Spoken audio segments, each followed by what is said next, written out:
Colleagues, good evening. I hope you are all doing well. Good evening, colleagues. So we're just about to start. I hope you're doing well. Prof. Anlil, can you show me a happy sign? It's a happy day today. So then please show me a happy sign. So I was, they showed me it goes like this. All right, colleagues, so we're just running out of time. My name is Tankiso Muloi. I'm the Executive Dean of the College of Business and Economics. So I'll just establish the protocol that will be followed. So then firstly, introduce the Chief Operations Officer of the University of Johannesburg, Dr. Ralipat Amboti. Welcome, Doc. Thank you so much. So then we also have the panelists, Ms. Zoto Mabuza from the United Nations Economic Commission for Africa, UNICA, Zambia. We have the panelists, the Prof. Dr. Martijn Becker, Erasmus University, Rotterdam, Netherlands. Mr. Rashid Sidat, Gauteng City Region Observatory. Then the keynote speakers online, we have John Helliwell, the Professor Emeritus of Economics, University of British Columbia. Then we also have the second keynote speaker, Prof. Talita Greyling. Thank you so much, Prof, for bringing the World Happiness Report launch to the University of Johannesburg. This is a great day, a happy day for UJ, a happy day for South Africa, a happy day for Africa. So then Prof. Erika Kramembula, the moderator, the Sachi Chair. So in the School of Economics, the College of Business and Economics at the great and the mighty University of Johannesburg.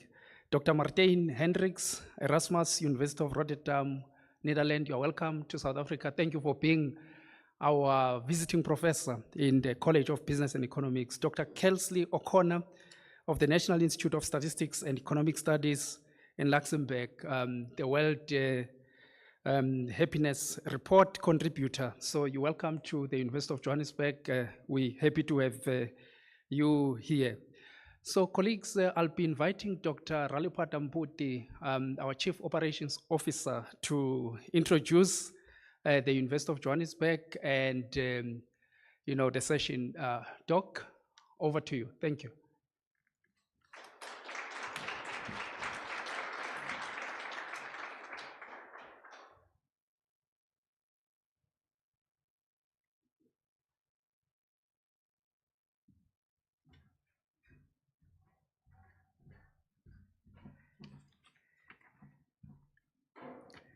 Thanks, Professor Muloi. Esteemed guests, distinguished panelists, our global visitors, and all who are joining us online, it is indeed for me a great pleasure and a true honor to welcome you to this historic occasion, the first ever launch of the World Happiness Report on the African soil, right here at the University of Johannesburg. Today, on the 20th of March, 2025, as the world celebrates the International Day of Happiness, we gather here at the University of Johannesburg to mark a significant milestone. For the first time in its history, this globally recognized report is being launched from Africa, reflecting the continent's growing influence in shaping the global discourse on well-being, happiness, and sustainable development. UJ is proud to serve as the host for this momentous event, bringing together thought leaders, policymakers, researchers to explore Africa's unique perspectives on happiness. The World Happiness Report, a collaboration between Gallup, the Oxford Wellbeing Research Centre, the UN Sustainable Development Solutions Network, and the World Health Report editorial board, has since its inception provided critical insights into happiness and life satisfaction across the globe. This year's report will be unveiled through a series of live-streamed events from around the world, with Africa taking center stage right here in Johannesburg. As we engage in discussions today, let us embrace the African philosophy of Ubuntu, I am because we are. In my language, we say, Mutu ki mutu ka batho, a testament to the strength of social bonds, community, and shared well-being. May this event spark new ideas, inspire meaningful policy changes, and reinforce Africa's vital role in the global happiness movement. Welcome to the Africa launch of the World Happiness Report 2025. Thank you.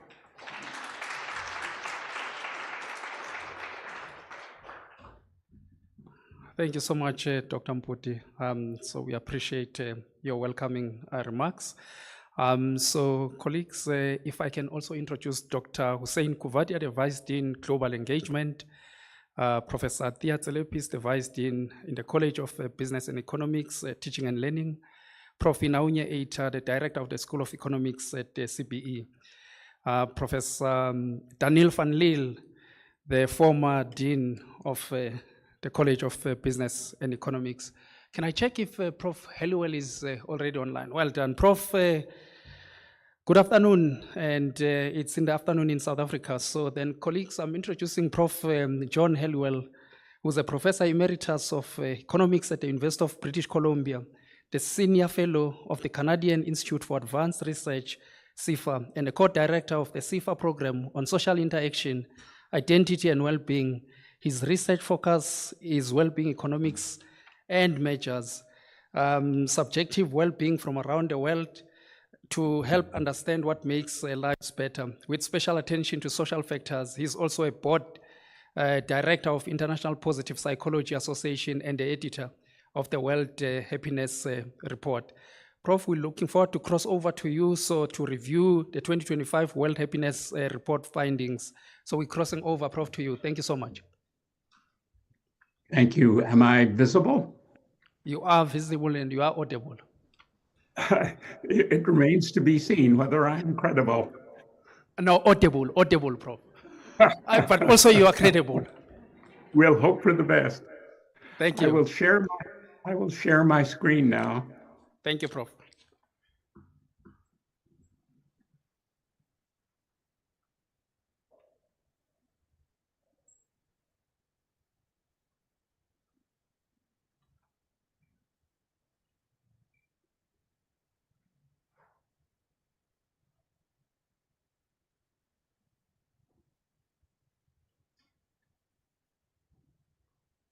Is the presentation visible correctly now?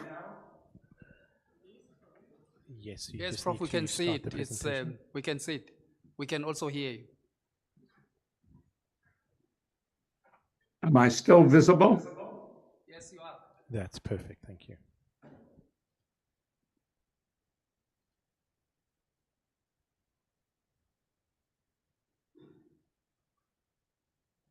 Can I be heard? Yes, we can see you and we can hear you. You can begin. And is the screen the appropriate screen? It's perfect. It is the appropriate screen. You are visible and we can see it. We can see you. Good. Well, in that case, you've got the front screen, and I'll move immediately to the next screen. But first, I just want to say what an enormous pleasure it is for me to be able to share this event with you. I agree with you that to have the World Happiness Report coming out of Africa is indeed a compliment to the report and an important step forward. Thank you all for making this happen.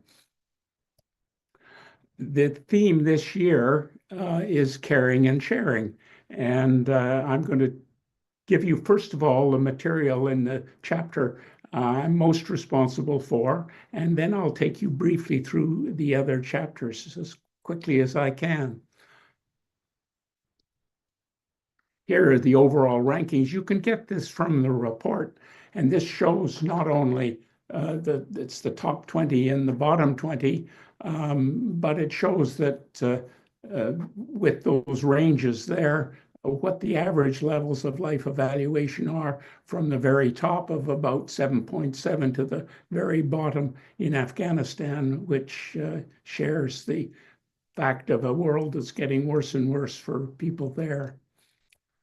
Now, here are regional trends in benevolence. You'll hear more about the special African features of the data, but let me draw you to the bottom left panel there, that as we track benevolence over time, sub-Saharan Africa is indeed that region of the world where benevolence has been rising most steadily, rose most during the COVID years, and has stayed up most reliably.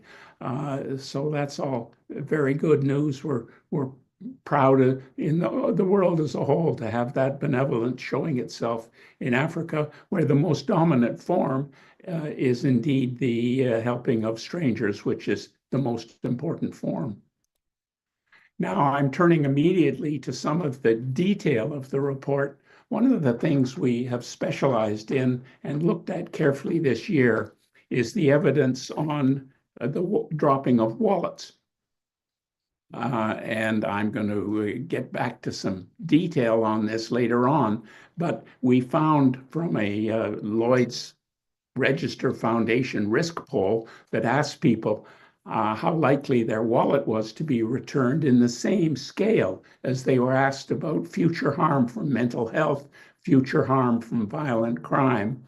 And then we also measured benevolent acts, which are the usual things we monitored and I just showed you.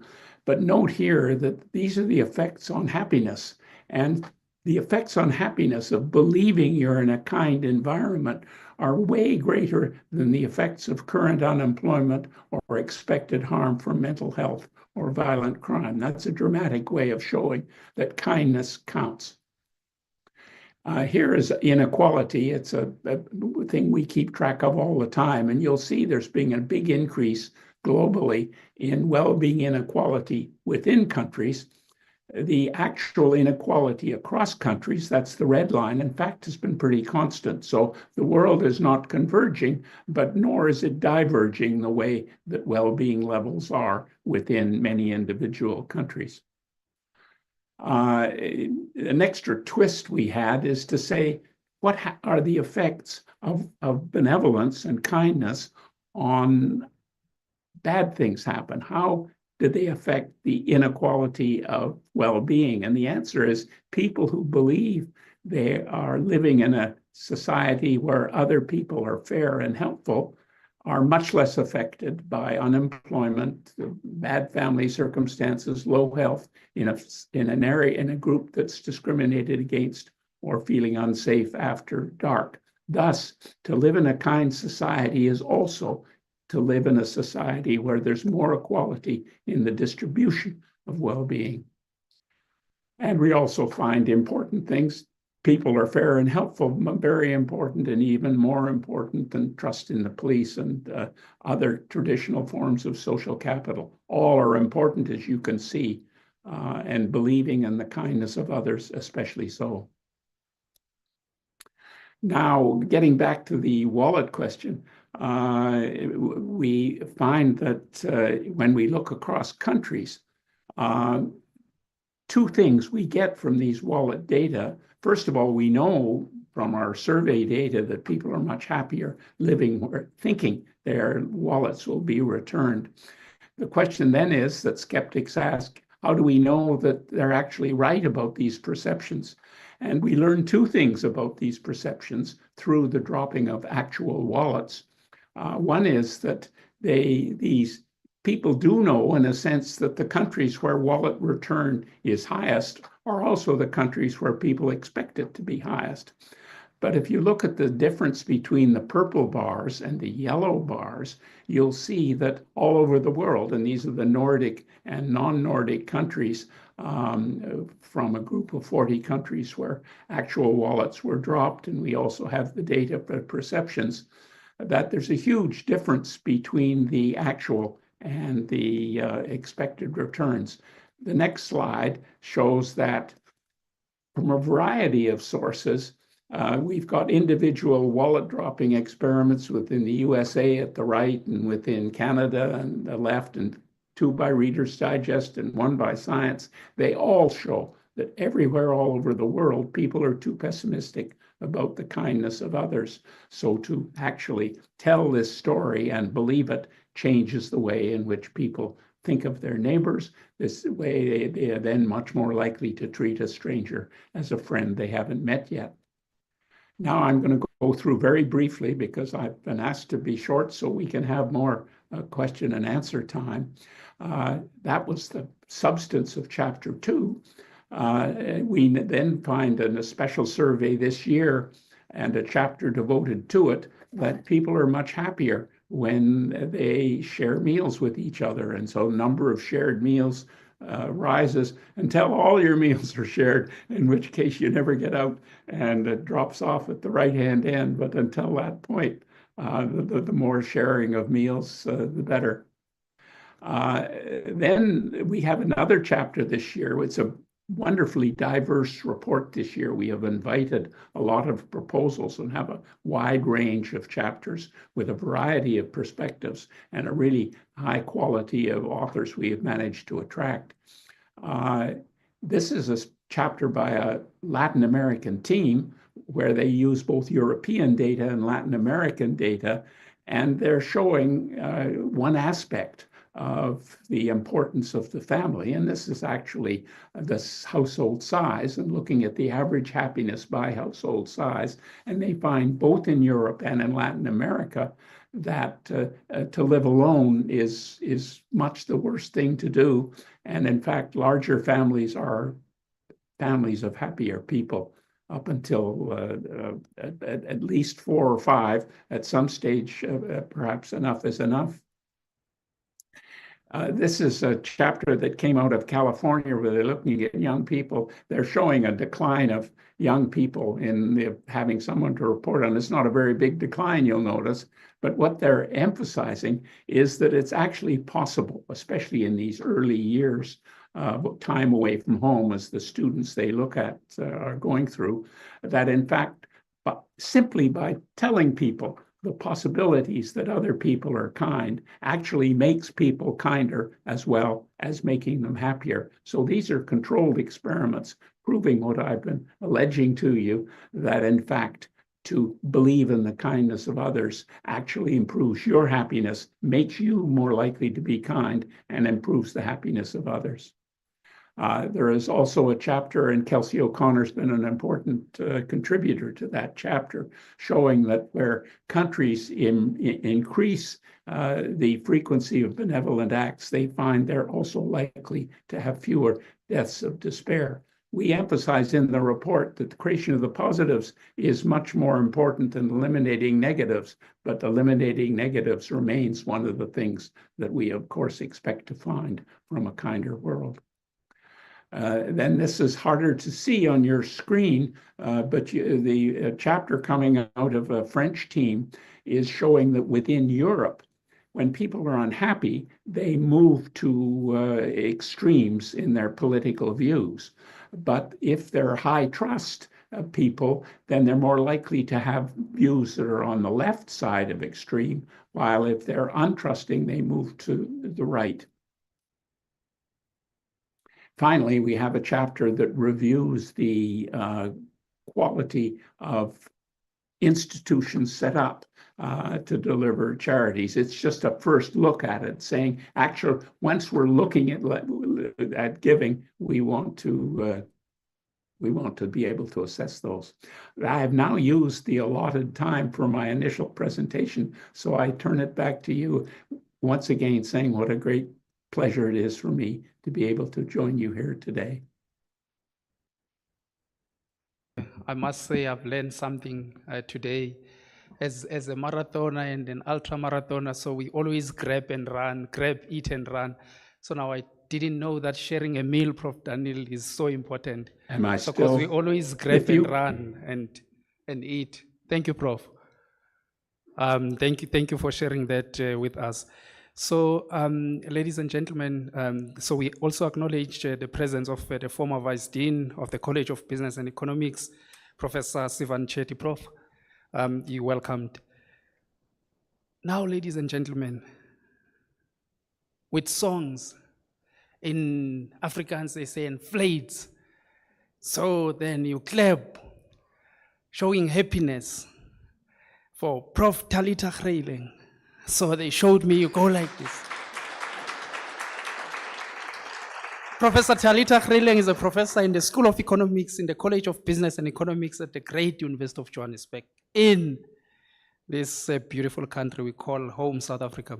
She specializes in well-being economics and the quality of life studies. She developed and established the Gross National Happiness Index, today GNH .today project.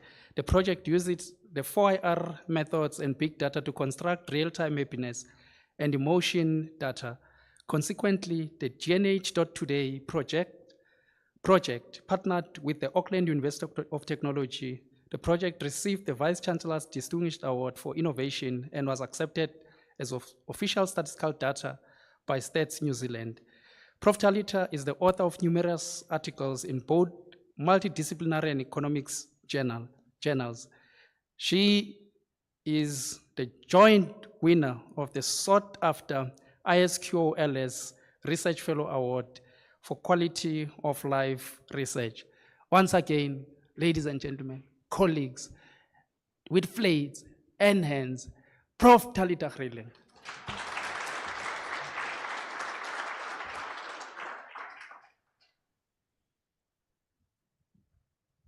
Good evening, everybody. Similar to Prof. Hellebuck, can you hear me? Can you see me? And just, it is fantastic. I never thought. Now you can hear me. I never thought I would share a stage with Professor John Helliwell. I'm happy, but I would like to tell you a little bit more of what's happened in Africa. So you've heard the global perspective, and now you must please help me. Kelsey, can I ask you to just keep time for me because I get taken away and then I forget about time. 10 minutes. Thank you. So we already heard, it's about caring and sharing. And what a wonderful place to have this launch in Africa because we care and we share. Just to give you an idea of Africa, if you look at that map, the brighter the colors, the higher the life satisfaction. Not happiness, life satisfaction is an evaluative measure of quality of life. Can you see Africa? We're the little pale continent in the middle, which means our life satisfaction is really low. So this focus on Africa, to launch it from Africa, will put us more in the spotlight and in future help our well-being. Just to show you quickly, those are the top countries in the world. Do you see Africa there? No, we don't make it. All right, but here we can see who are the best performers in Africa in life evaluation. Okay, and it's like, always like the Olympics, who's won the gold? It is Mauritius. No surprise, they've got a strong economy, they're doing really well. Then second, Libya. I was actually surprised, and I should not be, because Libya is an oil-rich country and has been taking that money and giving it back to its people, building some social security, having wonderful policies in place. Next is Algeria, very similar, oil-rich country and really changing policy. And then is South Africa. So we would like to get South Africa move up a few spaces. Let's watch for next year. Then just to quickly show you who's moving up and down, and we can see Libya, South Africa, and Congo moved down places. And then one up for Namibia, our neighboring country, they moved into the top 10. And then everybody else moved up, well done. And we have Senegal, I'm so sorry to say, dropped out of the top 10. If we look at who has been making the most progress over time in Africa, then also, this is really interesting. If we look at the countries, we have two countries in West Africa, and then Gabon in Central Africa. So we've got Guinea and Senegal. Senegal dropped out of the top 10, but still it made amazing progress. Especially if you look at what they have in common is policy reforms, and also policy reforms for the youth. The youth is an asset for Africa. I think we've got the most youth in the world, and that is a luxury, an asset to Africa. Then if we look at the bottom 10, and this is the sad part, so this is really where we need to work very hard. And if we look right at the bottom is Sierra Leone. And very often it is war-torn countries that will rank right at the bottom. Then also concerning Malawi, and then it's surprising that so many of South Africa's neighboring countries are ranked at the bottom. So we can see Botswana, Zimbabwe. If we go up, Lesotho is at 20. So here, South Africa can also play a role in increasing that life satisfaction of those countries. If we then look at what we've got, Egypt as a newcomer to the bottom 10. So that's nothing to get excited about. We know that in Egypt there's political instability, many concerns, so moving into the bottom 10. And Zambia has moved up. Also, policy changes, high levels of democracy. So very happy to see that Zambia has moved out of the bottom 10. Then just to look at positive emotions. Now, positive emotions is the happiness. You always hear Finland is the happiness country in the world. No, not the happiest. It's got the highest life evaluation. Happiness is very well known in Africa. We know what's happy. So it is a smile and we are happy. So let's just look at who are the happiest countries in Africa. And here's Senegal. Senegal is really happy. And it's not just the happiest country in Africa, it is one of the happiest countries in the world. So, and then we've got the Niger and we've got Lesotho. So even though their life satisfaction is not that high, we can say they're happy. How? This is very contradicting. Can you be happy if your life evaluation is not that high? Yes, you can, if you're in Africa. So if we look at the correlation between the life ladder or life satisfaction, life evaluation, and happiness, you can see those little crosses there, the pink ones at the top. It's Africa. So even if our life satisfaction is not that high, we are a happy continent. And we wonder why. That culture of Ubuntu, caring, we will see that benevolence really plays a big role in Africa and is one of our wealths. If we then just look at benevolence, and it's wonderful that in this year's World Happiness Report, these indicators were included, which wasn't there before, and it measures benevolence.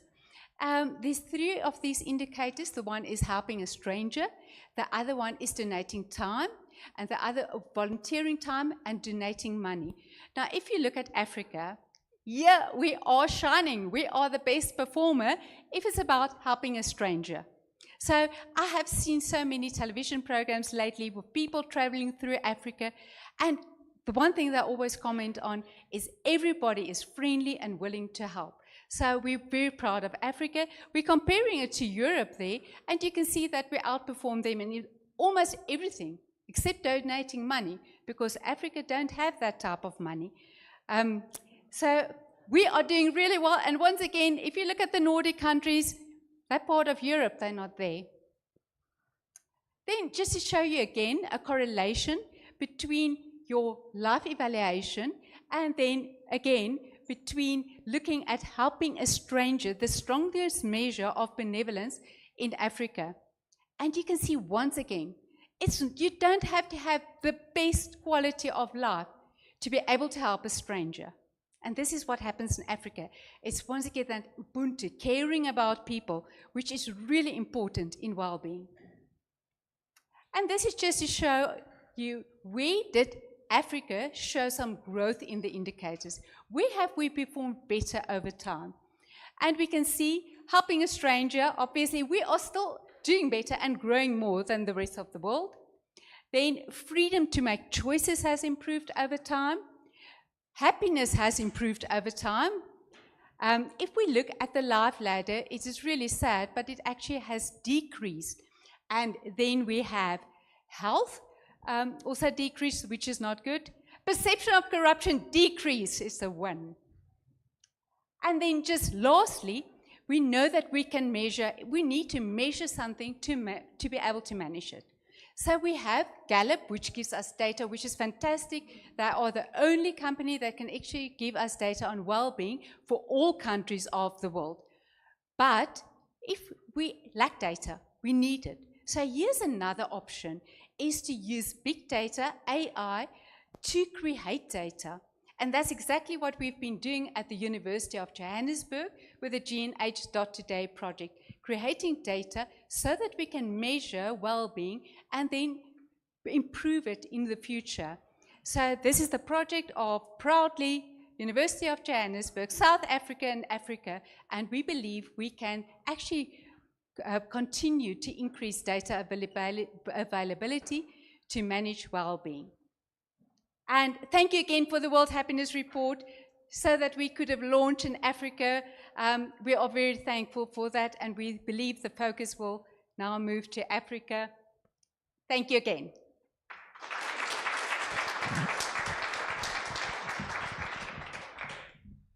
Thank you, Professor. You can have the mic. So they say good dancer knows when to leave a stage. I'm now about to leave the stage. Colleagues, Professor Erika Kramembula leads the UJ DST NRF Newton Fund Trilateral Chain Transformative Innovation, the Fourth Industrial Revolution and Sustainable Development.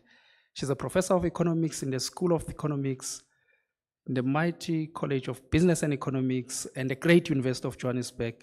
She specializes in science, technology, innovation, and policy analysis and innovation systems in connection to equitable and sustainable development.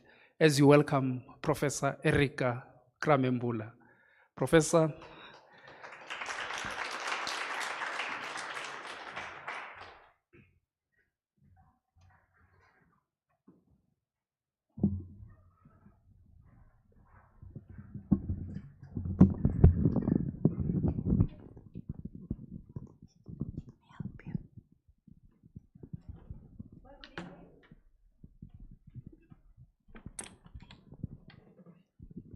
Good evening, everybody. And yes, it's an honor to be here and to help moderate this panel of very distinguished speakers. I'll take a seat and I will invite our panelists to please join me on the stage. I will briefly introduce you Professor Martijn Burger, Academic Director of Erasmus Happiness Economics Research Organization and visiting professor at the University of Johannesburg. Right. We have Professor Talita Greyling, professor with us at UJ and well-being economist and African leading scholar in well-being, and internationally known for her work in well-being and AI. We have Rashid Sedat, who is the Executive Director of GCRO, the Gauteng City Region Observatory, a partnership between UJ, VETS, and the Gauteng Provincial Government. Welcome. And we have Sodwa Mabusa, who is the Chief of Sub-Regional Initiatives at UNECA in Zambia. He recently joined from the African Development Bank, originally from Eswatini. Welcome. So there has been so much that has been discussed in the presentations. Very refreshing set of data that we've heard, but perhaps we need to understand a little bit more the indicators themselves. So I would like to start with you, Martijn, if that's okay, to explain a little bit to us the difference between happiness and life satisfaction. We could gather from the presentations that there is a significant difference there to be made. So how do we need to distinguish between them? I think that, yeah, okay, it works.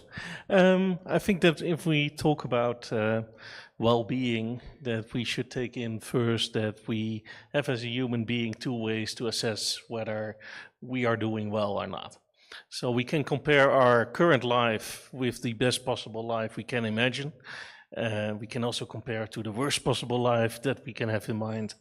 And that is what we call a life evaluation, being satisfied with life or not. In addition, we can feel good most of the time or not. So that is what Professor Greyling also showed, the affective well-being. It's the balance of positive and negative feelings. Positive feelings can, for example, be enjoyment and smiling a lot during the day. Negative feelings encompass worry, sadness. Usually you are asked to answer a number of questions and then an index is made. Great.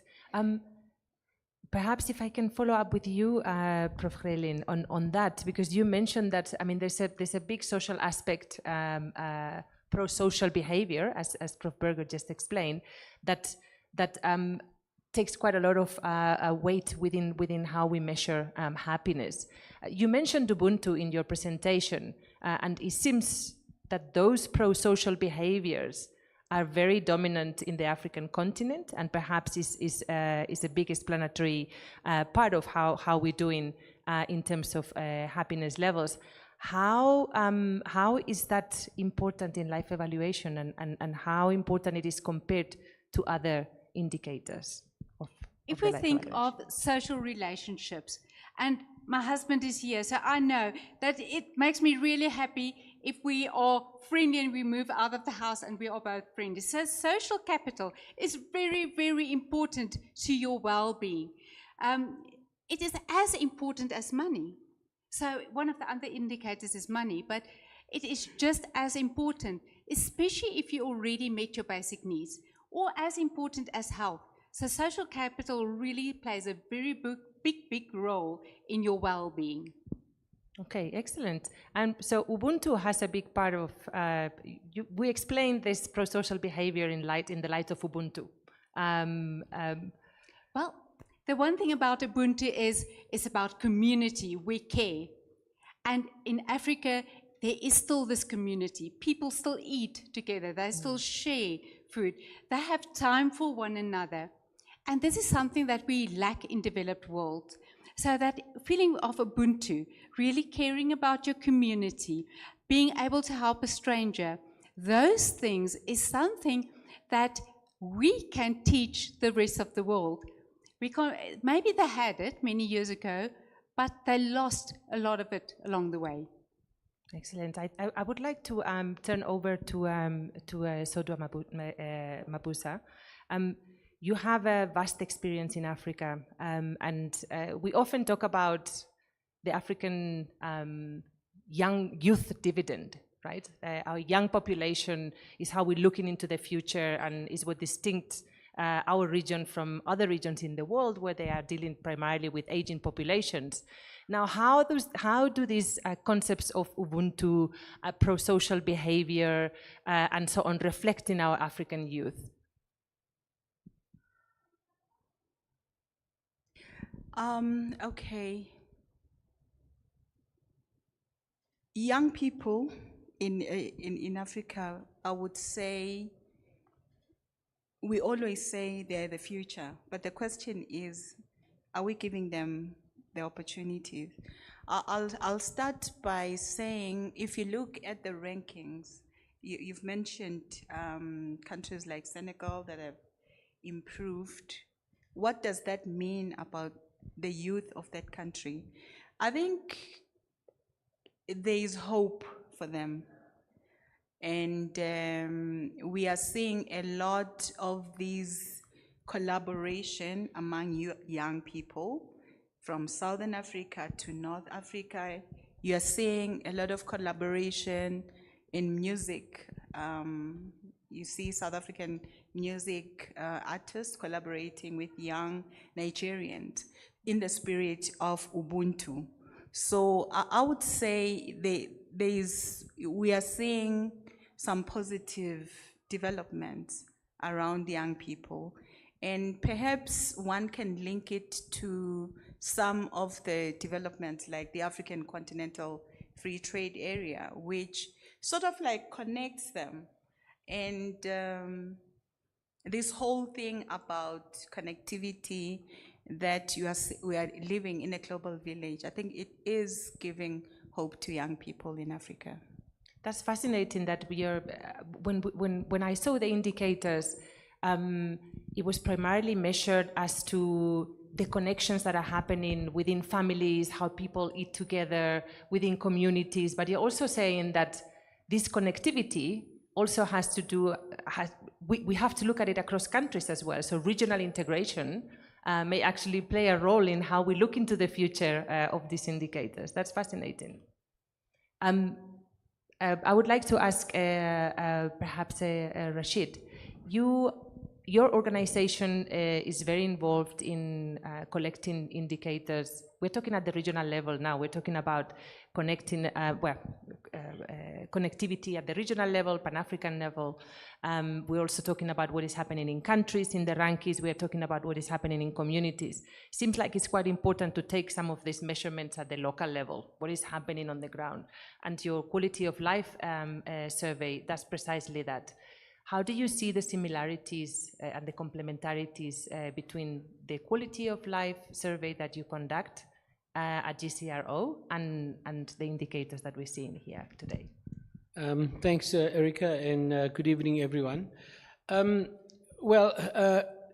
me briefly tell you about our quality of life survey. It's basically one of the largest social surveys in South Africa, bar some things that Stats SA does. We do 14,000 face-to-face interviews, and it's the 7th iteration. We're very proud of this survey. It costs a lot of money, but it generates enormous amounts of data. Our focus is very much on demographics, but in particular socioeconomic circumstances of households, access to services, but we also ask other questions like life satisfaction and so on. So, I mean, I think that there is a definite element of commonality between the two surveys. Okay, maybe the difference are, as articulated by our previous speakers, I think they're very sort of interesting kind of indicators that are used, like wallet being returned and so on. I mean, we certainly don't do those sorts of things to give an indication of this notion of happiness as has been articulated.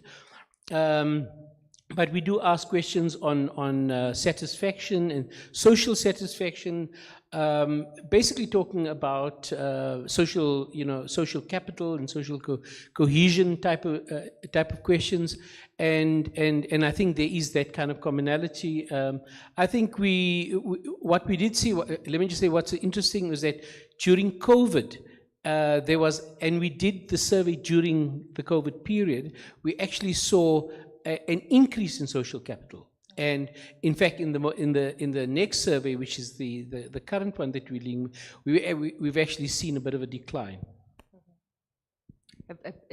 We are so used to seeing the measurement of well-being proxied by GDP and income type of indicators, even at the provincial level. So it's great to know that there's other types of data that can inform the way in which we think about well-being and happiness. But why should we prioritize well-being and happiness over this income GDP? What argument? How do we convince the broader, particularly decision makers, but also the academic community on how to use this? Well, I first want to stress that it's that looking at income and poverty is also important. But if you look at quality of life, you don't only want to look at the conditions for a good life, you also want to look at the outcomes for a good life. And I think as human beings, we all want to live happily ever after, just like in the fairy tales, and that is also what we try to measure with the well-being measure. So in a way, it gives us the opportunity to gauge like how happy are we, but it also then helps us to identify like what are the conditions like for a good life by linking income, poverty, but also health, social relations to happiness, and see what's most important and what distinguishes happy people from unhappy people. Great. Prof. Greyling, can I ask you, do you think this is particularly important in the context of Africa? Or is it equally important globally? Or is there something about Africa that demands a broader measurement of well-being over and above GDP? For sure, I'm a well-being economist. I will definitely say We need to strive for well-being. Just to strive for money or for income, income is a means to an end. It's not the end. You can have a lot of money, but you don't have the feedback of the pleasure, the happiness around it. And as we say, well-being is not only money, it's also about education, health, social relationships, safety.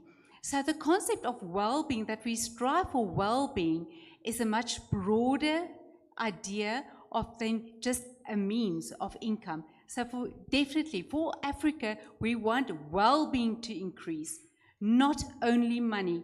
We want the bigger concept, we want it all. Great.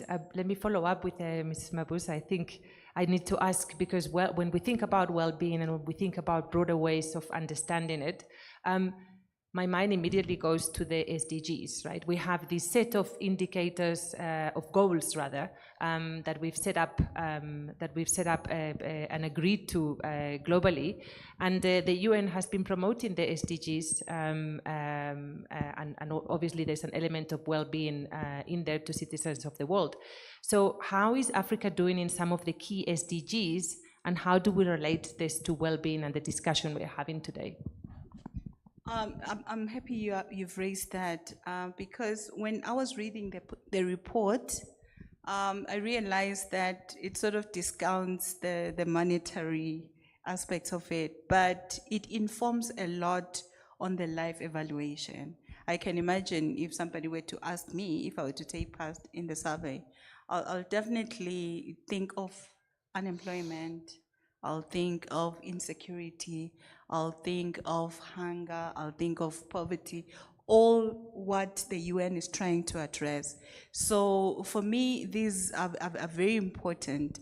And if you look at the rankings for this report, Africa is not really doing well. I don't think by 2030 we would have met the SDGs in a way that is promising.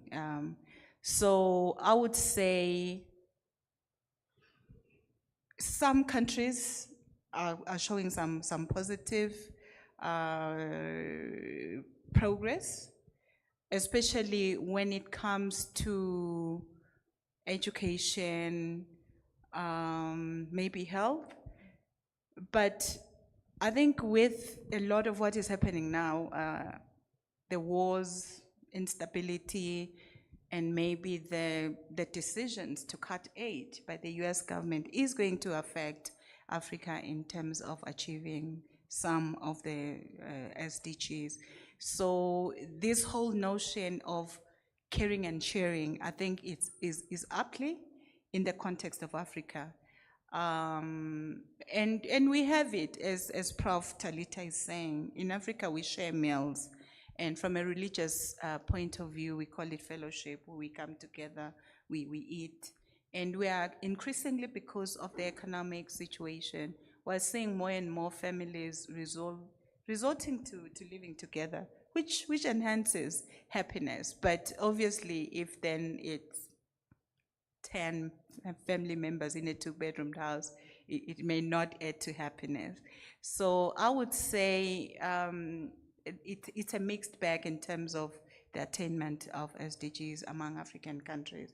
And it really is disheartening to see that in the top 100, there are only 7 African countries.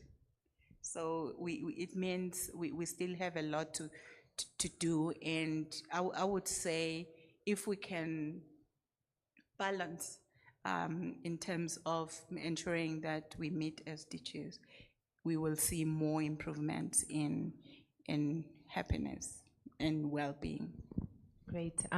One of the aims of the SDGs was to become sort of key objectives that would guide decision-making in terms of government, design of policy programs and support, and targeting investment to achieve those objectives, right? To what extent is that one of the issues why we're not moving towards achieving the SDGs, in your view?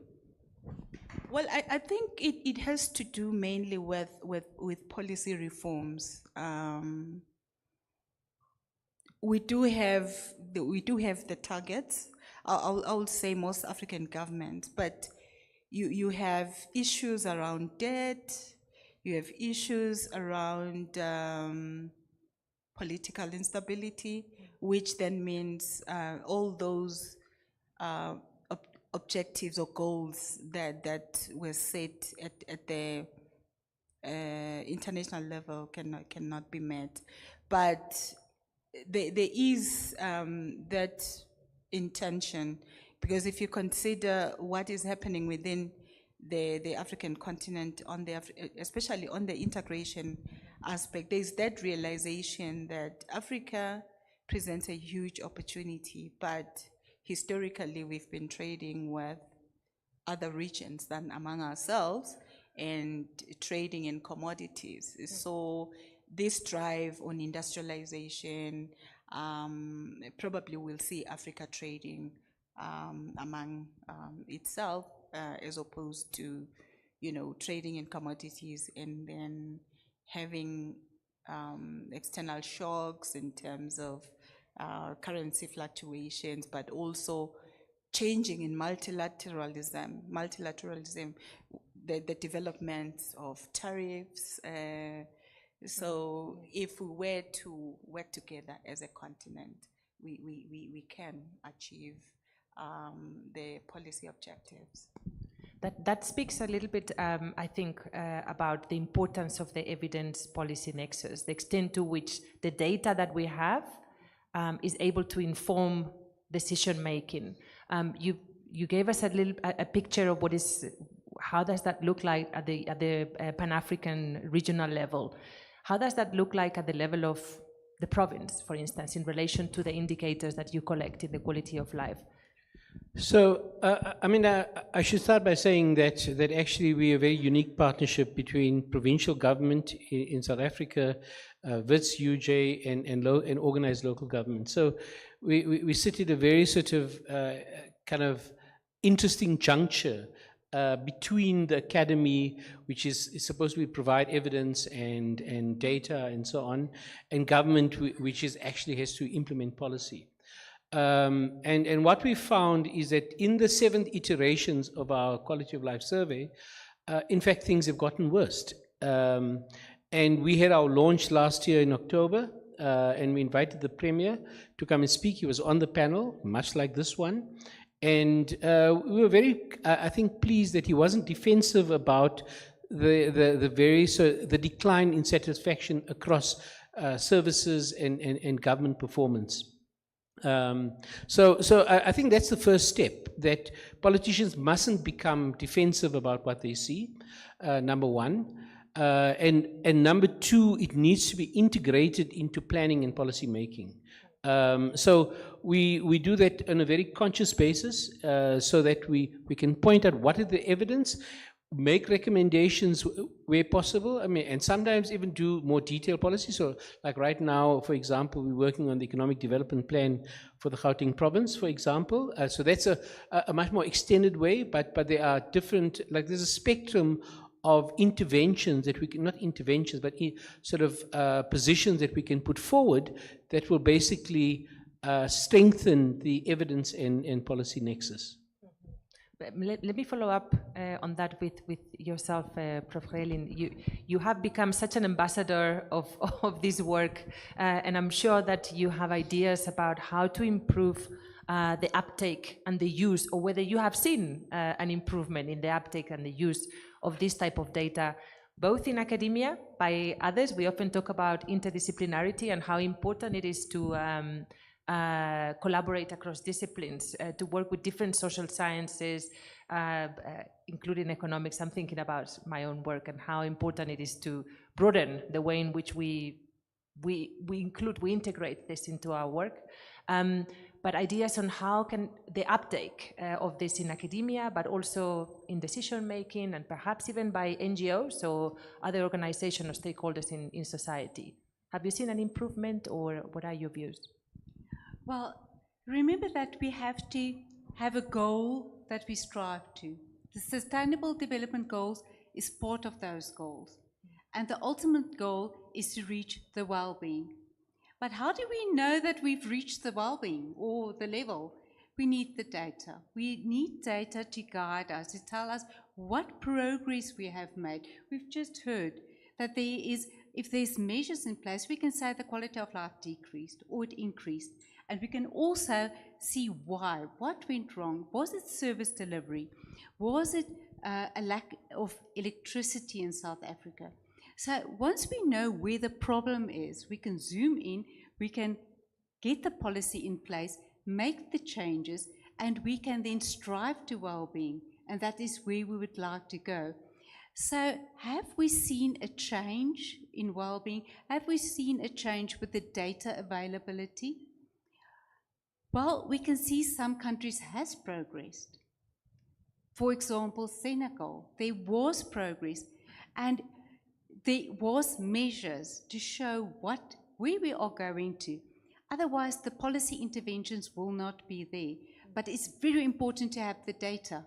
You can't manage anything if you can't measure it. So we need data.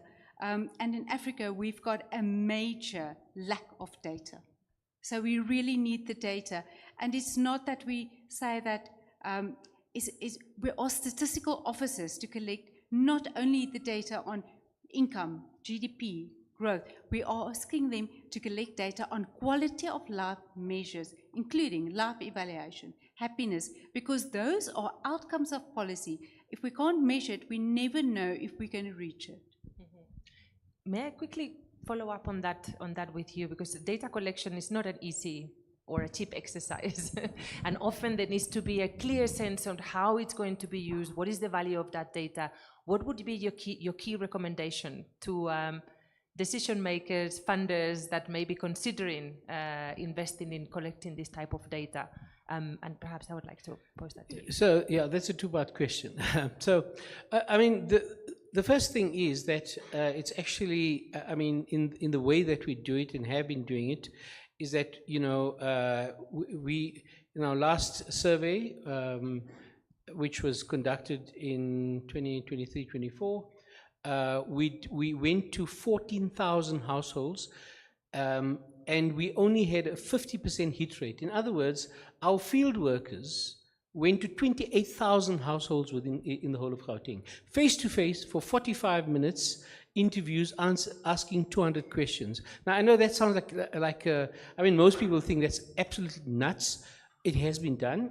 And you know, and I think from a sort of methodological point of view and so on, it's been, you know, it's been signed off by statisticians and so on, but it is an incredibly difficult and expensive endeavor.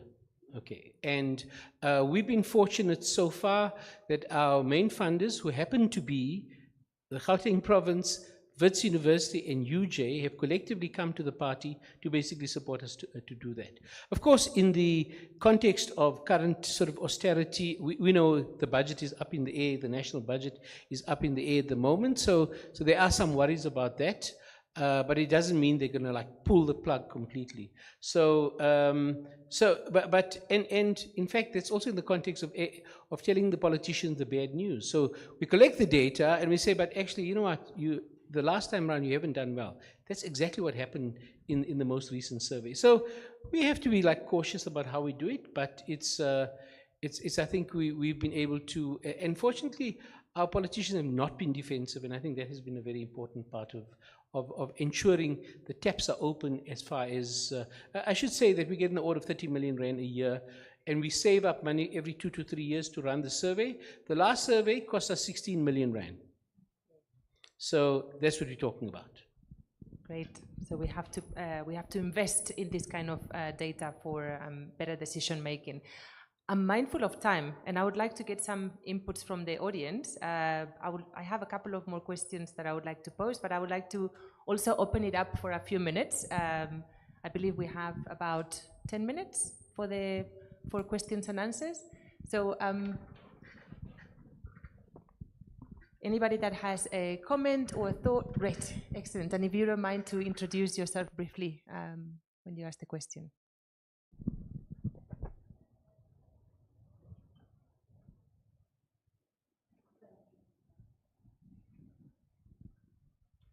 Thank you very much. I'm Vera Creel.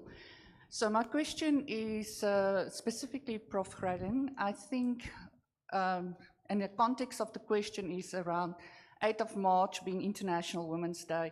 Tomorrow we have Human Rights Day. And through the data and the well-being research that you've done, have you seen any relationship in terms of equality for women and also human rights and then life satisfaction, happiness? Well, I must say that is not my exact research topic. But we can say if there's more freedom of action, more gender equality, we definitely see an increase in well-being. And I think South Africa gives us an example where we are progressively moving in the right direction. Let's compare it with other countries like Afghanistan, where you see we're right at the bottom. So human rights, freedom of speech, being able to choose the life you would like to live, that all increase well-being. And I can just add, as I said, data. Data is so important. So with data, we can also measure how does the equality increase. And if the data is not available by surveys, we've got other ways to do it. We've got the big data. We've got AI, which is much easier to collect. But first, we need survey data because that's the true measure. And without that, we can't estimate any well-being data from what we gather from big data and machine learning. But that was really a spot-on question. Women's Day, women stops, obviously. Great. Other questions from the floor? This is your one chance. Great. Please go ahead. Thanks. So what's the next step for UJ and to bring this forward? So the well-being agenda, the happiness agenda for Africa, and maybe it's related to the SDGs. Well, the next step for UJ is we are establishing a new center, and the center is about well-being and AI, especially using new technologies. UJ is at the front of we are technology-driven, AI-driven. We can use these things to create data. So from UJ's point of view, the center will do research on well-being, and we know if we do the research, we can actually improve well-being. So I think today is a wonderful day to put UJ out there. We are here, we're part of South Africa, we're part of Africa, and we can make a difference. Also, UJ this year is the 20th birthday of UJ, and for a very young university, we are doing incredibly well. So I believe doing this research in well-being will even take us that 2, 3, 5 steps, a little bit higher. Let's compete with Oxford, Cambridge, and Harvard. Excellent. Any other? I saw another hand earlier, but I think it's gone. There it is. Great. Thank you. I'm Vivan Sekaritanyi. My first question is to Prof. Greyling. Thank you for the wonderful presentation. But you present statistics, the figures. I would like to find out who was the respondents to the survey, because as you said, there were a lot of surprises, a lot of information that can really surprise many people who know what is happening on this continent. My second question is to Ms. Mabuza. You also seem to be optimistic about this continent in terms of the success of the SDG, UN SDG. I would like to find out on which basis are you really optimistic, given what is happening on this continent in terms of human rights abuse, women abuse, selfishness of politicians, and so on and so on. Many things that we see on this continent. How are we going to succeed on the application of the SDG? Do we have, or can we think of some enforcement mechanism, for instance, so that there is a kind of compliance toward the success? Thank you. Firstly, to answer the question about the survey, I wish it was my survey, but this is a global survey. It's done by Gallup, and it's done in every country in the world, not necessarily every year, and it's got a representative sample where these questions are actually put to the people in the country. But you can imagine the amount of money. We just heard what it costs to do one survey in a country. So the survey, I think it was done under 130 countries for this year, and we are very, very thankful because this is the only data we have where we can compare countries across the world. So Gallup at this stage, the only source of data. We have a need of data. I hope people hear us, and we need the survey data because that we can use as a true measure. Once we've got a true measure, we can start estimating. We love economic stats, modeling, econometric modeling, but our hands are cut off if we don't have something to estimate against, which is then survey data. Great. There was another question for...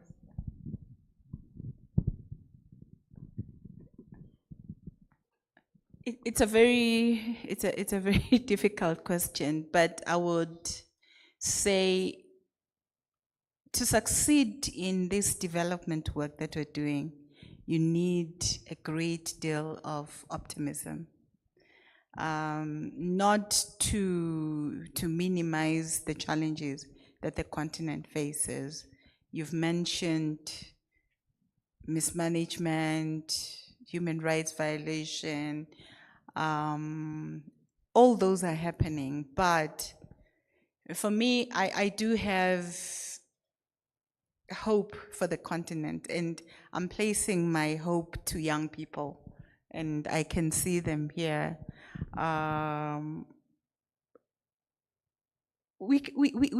Maybe it's part of this happiness day that I have to be optimistic.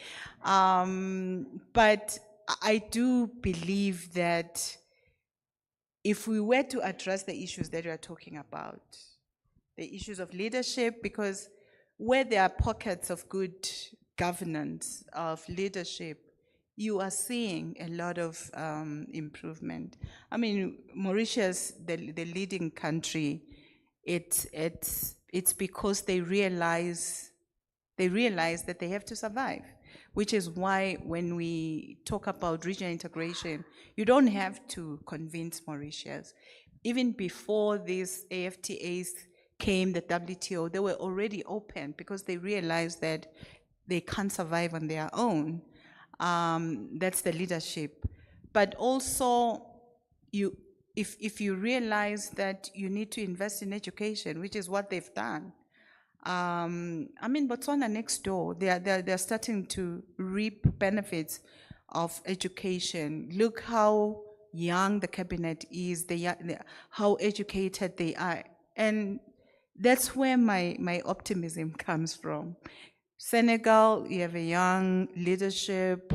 I mean, Burkina Faso, okay, it's a coup, but when you see what is happening on the ground, you can only be optimistic. I mean, we can't all be telling the sad story of Africa. We are aware of it, but if we were to focus on what's right and encourage countries, amplify what's going right within the continent, I believe we can all progress.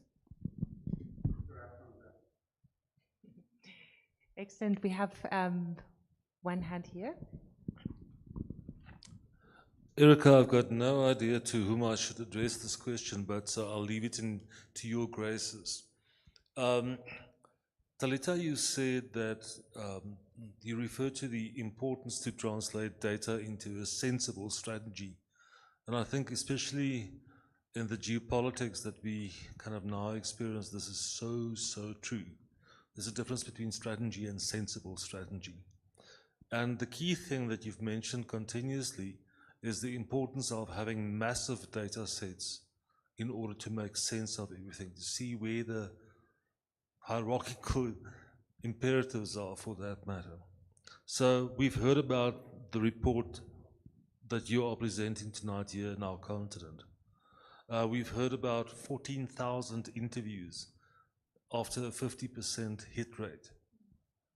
I'm not sure whether it was qualitative and quantitative, but anyway, that's part of the story.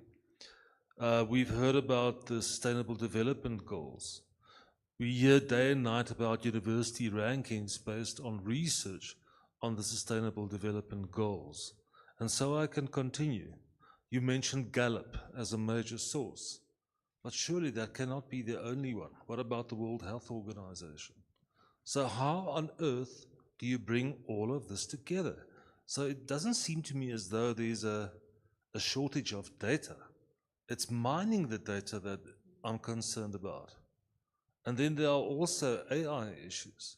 AI is a very powerful tool, and there's a huge debate across universities about the applications of AI, or the ethical applications of AI. How do we make sense of all of this in order to understand what I perceive as a rather unhappy world? Oh, that was a long one. Thank you, Erica, for tolerating me. Please go ahead.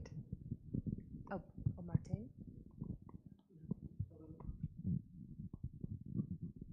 It's some excellent remarks. There is a lot of data out there, but it's also scattered all across the world. I think that with AI, we can collect like a lot of new data, but it's not the only data that we can rely on. We should also combine it with survey data, combine it with objective indicators, and try indeed to make sense of this data in a system where we look what are the conditions for a good life, what is important, and what do we need to do in order to increase well-being. And yeah, what you need to do might differ from country to country. So it's not only like collecting like the big data sets, but maybe also like within a country, we should do more carefully policy evaluation, which is like a more detailed study of specific policies and what kind of effect they have on their well-being. If you do policy evaluation, I think you also have to like pay more careful attention to the causality of like the relationship that you study, or does the policy really have a causal impact on the well-being of people? And that is very like difficult to study like with global data. If you pick the Gallup data and you want to analyze a specific policy or reform in the government, then there is also a lot of other things going on in that country at the same time. So we need to sum up different kind of studies in order to get more information on how to improve the well-being of people. And that is also the goal of the research that we do here. We don't do research for the sake of research. We do research to make a better world, to contribute to a greater happiness for a greater number of people. Can I just supplement what's just been said? Actually, we were asked about 4 or 5 weeks ago by the presidency, who, I mean, if you've been watching the news, there's been an intervention in the city of Johannesburg. And they asked us to use our data to basically do a report on the state of the city. And I mean, coming back to what you were saying, I mean, it is actually for impact, right? And with a clear research question, okay? What is the state of the city? So our data is geocoded, so and you know, it's kind of divided up into all of the different municipalities and so on. And we produced a 90-page report on using 80% of what was in that document was data coming from the GCRO, most of which had not been used before. So I mean, just having that repository is really like a powerful thing to actually effect societal change. So I think that's a sort of, and having that repository is really important. We've got 7 iterations of the survey. Think about like 200 questions each. I mean, think about the number of cross-tabulations and so on, analysis you can actually do out of that. So the collection is really important, but also we need to have a sense of what are those critical things that we want to effect societal impact on, and then basically use the data to answer those questions. Great. I think we are getting to the point where we need to start wrapping up this panel. It's been such a great discussion. Sorry, I can't see that but it's been such a great discussion. But do we have a few more minutes, Ronel? 3 minutes, great. Okay, so I want to ask you, many of you have said things that relate to a vision of the future. And I would like to end on that note, on how would you like the future to look like when it comes to the collection of this data, the use of this data, and the application of this data into decision making. Only in about 30 seconds. So what is your vision of the future? If you can paint it for us, that would be great.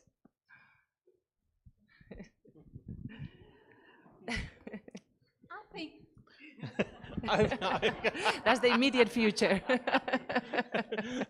Well, okay, so I can only give a very short answer to this. We are now working together with UJ in a wonderful project, Wellbeing in a Sustainable Economy, which is a project of European universities and also the University of Johannesburg, to bring together all the data that there is on well-being and to build like one integrative data set of survey data and also AI data on well-being, and put that into a repository and also harmonize that data so that they become better comparable than they are now. And that's like a first step, and you can also do that with other type of data. Great. It's wonderful to have the expert next to me. Well, the point is we need the data, but data alone can't do it. We need the research, the analysis, and once we know what the data says, is to have the impact. We need to use that data, get it into policy so that the policy changes can be there. How can this happen? We need stable governments so that we can follow this process through. And we also then need the trust in the governments so that the people can actually do what the policy measures recommend. Wonderful. Just very quickly, you know, about 15, 20 years ago, I don't know how long it was, I read an article in The Economist which said that the king of Bhutan basically was talking about this notion of gross national happiness, and I thought he was talking the biggest load of nonsense at the time. Okay, but I think with these reports coming out in the current one, I think I'm convinced, and it's something that we can basically kind of, in our surveys, maybe ask some of those sorts of questions that have been asked, and that might be able to help you with your data collection. Well, for me, context matters. And I'm happy that we are launching this report this year in Africa. I don't think the African context has been really taken into account, which is a challenge to the universities, UJ. If you can just take the report and then adapt it and infuse the African context. And yeah, I mean, institutions like ECA will be there to sort of support. And the future, yes, well-being is important, and I see us investing more in it, especially when we see how depressed young people, well, I shouldn't say young people, how depressed people are, this desperation. We need to invest in well-being and happiness. Wonderful. What a fantastic panel. I would like to ask for a round of applause for our panelists, please. That's fantastic. I think you have highlighted how essential it is to work and develop and expand our perspectives in understanding our humanity and how we capture our well-being. We have for way too long over-relied on perhaps quite narrow measurements of understanding our well-being, and this is a fantastic example of how it can be done and how it can be used. So thank you so much for your insights, and I would like to hand over with this to Professor Aita. Thank you. Oh, please, panelists, please stay here.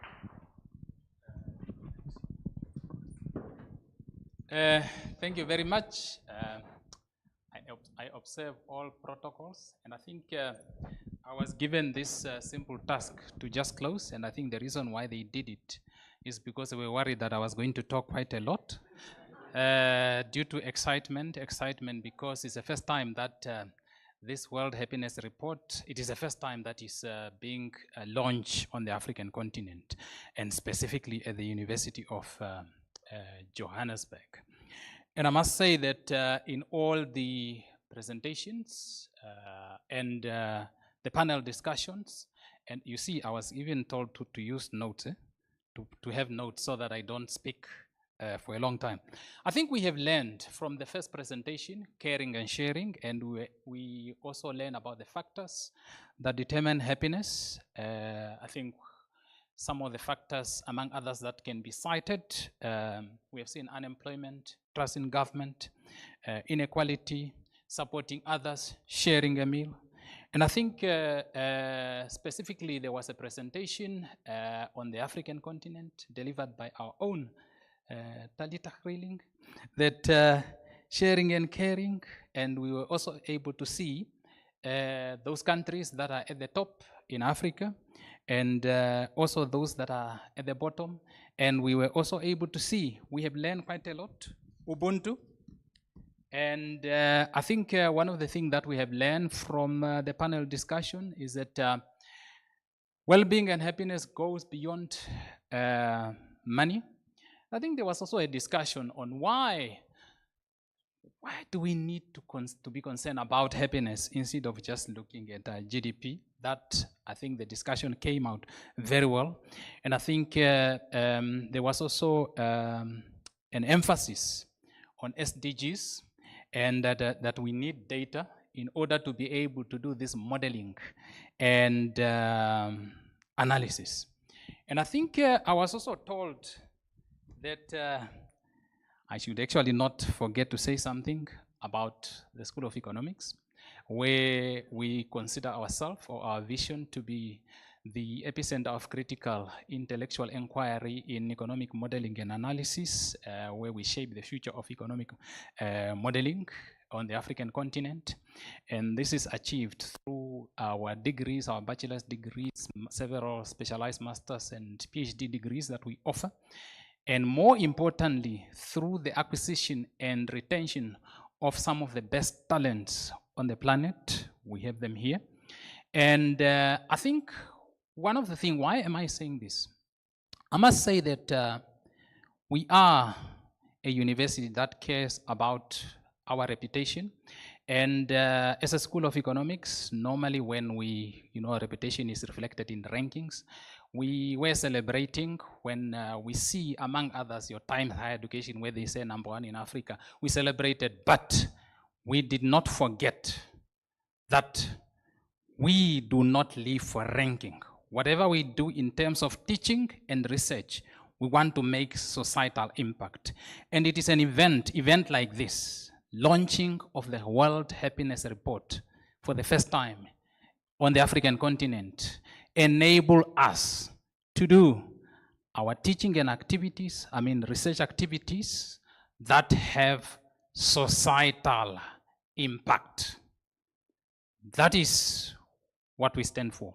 And we are happy to be associated with the World Happiness Report. And I think you have heard from the panel discussion from our own Talita that the next step from the University of Johannesburg, there will be a center specifically concentrating on happiness and well-being.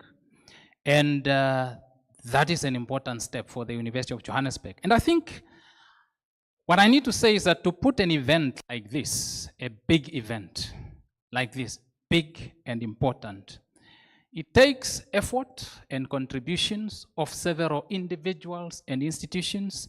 And I would like to acknowledge the financial support, colleagues from the World Happiness Report, the financial contribution that made it possible to have this event, a very nice event. Now that we're happy, are we still happy? Okay. And I think I also would like to thank from the top leadership of the university, Dr. Arepa Tampoti, for the opening remarks on behalf of the university and for your encouragement. Our Dean, Professor Molloy, thank you very much for putting everything aside, specifically for this event. And of course, our presenter, Professor Halliwell, online from the University of British Columbia, and our panelists, okay, or starting with the moderator, Professor Erica Martin Berger, who is also our visiting professor here in the School of Economics, and of course our own Talita Greyling. Okay, Professor Martin Berger, you are also one of us because you are visiting professor, and Sedati from the Gauteng City region, and of course Zodwa Mabusa from the United Nations Economic Commission for Africa. We really thank you for putting effort in this discussion. And in addition to that, there are people that we normally don't see them presenting, but they are behind the scenes to make sure that the event becomes successful. Ronel, I know you also put aside everything to just ensure that the event become successful. And of course, we also have in absentia the twins. We have twins in the School of Economics, Yolandi Broch and Karabo Modibane, who make sure that all the logistic, they work together with Ronel to make everything possible. And of course, the representative from the industry, members of the college leadership, the College of Business and Economics at the great University of Johannesburg, my colleagues from the School of Economics, thank you for the support. And I see that Ronel is looking at me because she thinks that I am probably delivering a long speech. I must say that there are, let me put it this way, finally, I would also like to inform you that there are some powers that are vested in me, and these powers allow me to say or to invite you to the informal network and discussions, and also to say, by the powers vested in me, I now declare that this event has come to an end, and I invite you to the informal network and discussion. Thank you very much.